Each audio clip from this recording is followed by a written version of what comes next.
या मुंब्रा बायपासमध्ये याच मुंब्रा बायपासवरती 23 सप्टेंबर रोजी अक्षय शिंदे याचा एन्काउंटर करण्यात आला होता।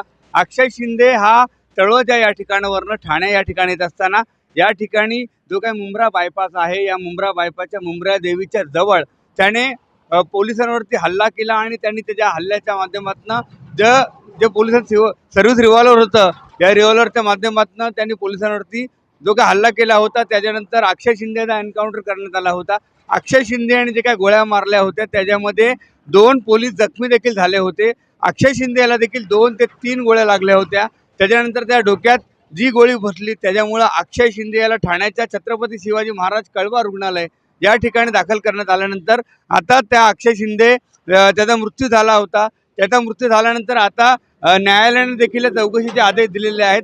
अक्षय शिंदे याचा जो काही एन्काउंटर झाला त्यामुळं बदलापूर आणि त्या पट्ट्यातले जे काही लोक आहेत त्यांनी आनंद देखील व्यक्त केला होता। राज्यभरातले सगळे जे नागरिक आहेत त्यांनी आनंद देखील व्यक्त केला होता। आता पोलिसांनी त्यांच्या मागे चौकशीचा सिसेमारा देखील लागणार आहे। पोलिसांना चौकशी सामोरं लागणार आहे। 23 तारखेला संध्याकाळच्या सुमारास अक्षय शिंदे याला 6 वाजताच्या सुमारास या ठिकाणावरून घेऊन जात असताना आपण बघू शकतो की हा जो काही बायपास आहे या बायपासवरतीच त्याने पोलिसांवरती हल्ला करण्याचा प्रयत्न केला होता।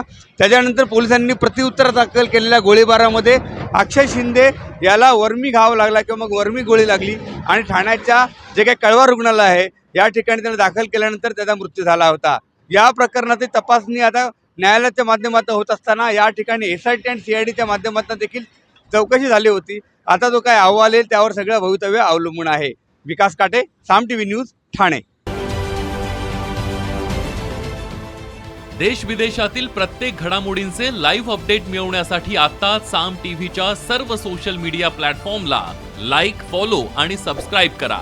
तसंच सर्व नोटिफिकेशनसाठी बेल आयकॉन प्रेस करायला विसरू नका।